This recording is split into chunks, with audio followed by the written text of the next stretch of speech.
Hello guys, welcome to my YouTube channel Commerce Study Material. This is Aarti and today we discuss about the data warehouses and data mining. So data warehouses क्या हैं?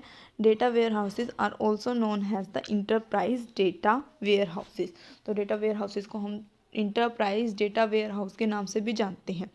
Data तो सबको पता है, data के अंदर हमारी informations होती हैं बिजनेस के रिगार्डिंग्स, जितना भी ये मटेरियल कितने हैं, क्वांटिटी कितने हैं, हर एक मतलब बहुत सारी इन्फॉर्मेशंस होती हैं. तो वो होता है हमारा डेटा. और जो वेयर हाउसेज होते हैं, वेयर हाउसेज वो होते हैं जैसे मान लो जहाँ पर हम अपनी गुड्स या सर्विसेज को हम अपने जहाँ पर अपने गुड्स को स्टोर करके रखते हैं ना, वो होते हैं हमारे वेयर हाउसेज.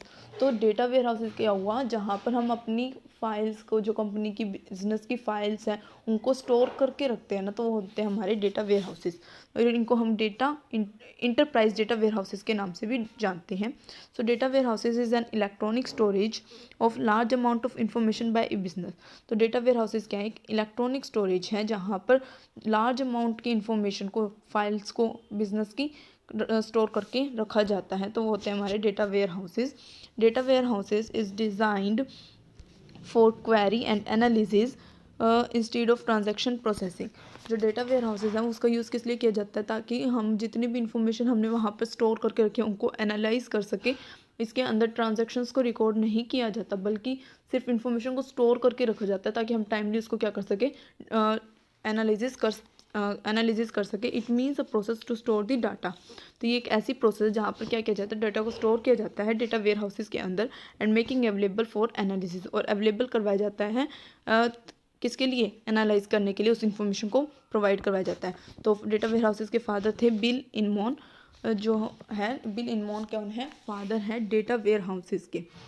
अब एडवांटेजेस आते हैं. एडवांटेजेस क्या हैं, डेटा वेयर हाउसेज के स्टोर करता है हिस्टोरिकल डाटा को, एनालिसिस में हेल्प करता है, help in making decision of entrepreneur, help in to setup the goals. अब एनालाइज हो रहे हैं तो हमने अगर हिस्टोरिकल डाटा होगा उसको एनालाइज करेंगे तो जितने भी एंटरप्रेन्योर्स हैं, बिजनेसमैन हैं, वो अपने गोल्स को सेटअप कर सकते हैं, अपने डिसीजंस ले सकते हैं कि उन्हें क्या करना चाहिए, क्या नहीं करना चाहिए, अपनी स्ट्रेटेजी बना सकते हैं, पॉलिसीज़ बना सकते हैं, डेटा की क्वालिटी को चेक कर सकते हैं.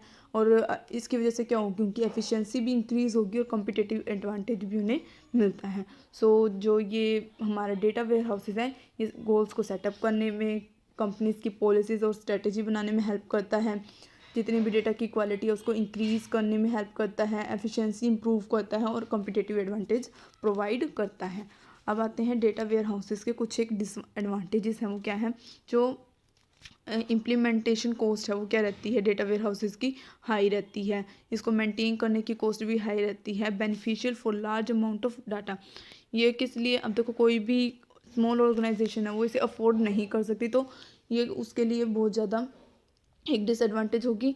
और इसके अंदर जो डेटा वेयर हाउसेज हैं वो किस लिए, सॉफ्टवेयर किस लिए परचेज किया जाता है, ताकि लार्ज अमाउंट की जितनी भी ट्रांजैक्शन है उसको स्टोर करके रखा जा सके. ये स्मॉल अमाउंट की ट्रांजैक्शंस को रिकॉर्ड करने के लिए इस सॉफ्टवेयर को परचेज नहीं किया जाता.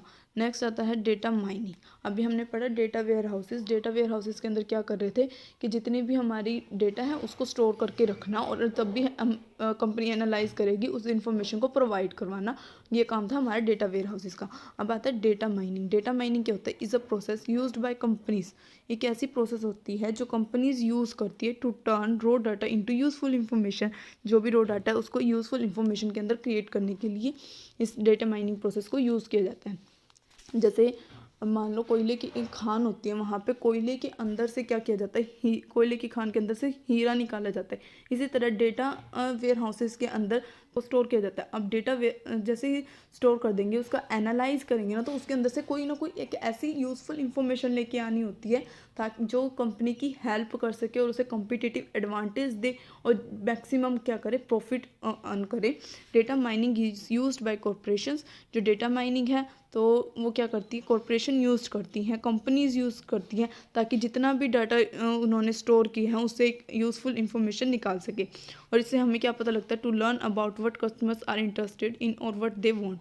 इस डेटा माइनिंग से हमें क्या पता लगता है कि कस्टमर किस चीज़ में इंटरेस्टेड है और वो क्या चाहते हैं, इन सब से हमें ये पता लगता है डेटा माइनिंग से। तो social media companies use data mining techniques. जो सोशल मीडिया कंपनीज है वो क्या करती है, डेटा माइनिंग टेक्निक्स को यूज़ करती है to commodify their users in order to generate profit, ताकि वो देखे कि उनके जो यूज़र्स हैं वो क्या चाहते हैं, वो कौन सी चीज़ें ज़्यादा कंज्यूम करना चाहते हैं, वो चीज़ें देखते हैं जिससे उनके और क्या हो, प्रॉफिट जनरेट हो।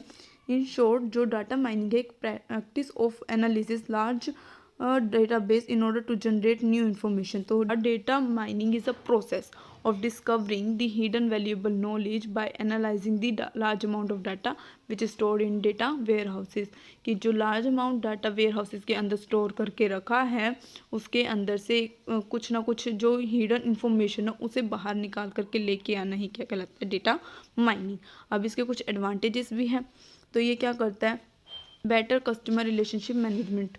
तो जो डेटा माइनिंग है उसके अंदर क्या देखा जाता है कि कस्टमर क्या चाहता है और क्या कंज्यूम करता है नॉर्मली, और किस की वजह से उनके जो प्रॉफिट्स है कंपनी के वो जनरेट और भी ज़्यादा हो सकते हैं। तो इससे क्या होगा, कंपनी वही प्रोडक्ट बनाना चाहेगी जो कस्टमर ज़्यादा यूज़ करना चाहते हैं, जो पसंद करते हैं, वो क्या चाहते हैं। अगर उसके अकॉर्डिंग वो बनाते हैं, क्वालिटी को इम्प्रूव करते हैं, तो कस्टमर के रिलेशनशिप क्या हो जाएंगे, मैनेजमेंट के साथ अच्छे हो जाते हैं। फोरकास्टिंग मार्केट ट्रेंड्स के बारे में भी इसके अंदर क्योंकि एनालाइज होती रहती है इन्फॉर्मेशन, तो मार्केट ट्रेंड्स को हम फोरकास्ट कर सकते हैं। अट्रैक्ट एंड रिटेन कस्टमर को अट्रैक्ट कर सकते हैं और जो हमारे पहले से कस्टमर उसको रिटेन करके रख सकते हैं। Help stay ahead of competition with the help of data mining company can generate new information. Data mining की हेल्प से कंपनी क्या कर सकती है, न्यू इन्फॉर्मेशन को जनरेट कर सकती है। डिसएडवांटेजेस, अब इसके डिसएडवांटेजेस हैं expensive in initial stage, privacy issue रहता है, सिक्योरिटी इशू रहता है, requires skilled techniques user interpret and analyse the data from warehouses and time consuming process, क्योंकि एनालाइज करने में बहुत ज़्यादा टाइम लगता है। तो ये क्या रहती है, एक बहुत ज़्यादा टाइम कंज्यूमिंग प्रोसेस रहती है। आई थिंक आपको आज का ये topic data warehouses and data mining अच्छे से समझ में आ गया होगा। अगर आपको ये वीडियो यूज़फुल लगी हो तो वीडियो को लाइक, शेयर और चैनल को सब्सक्राइब करना मत भूलिएगा। Thank you.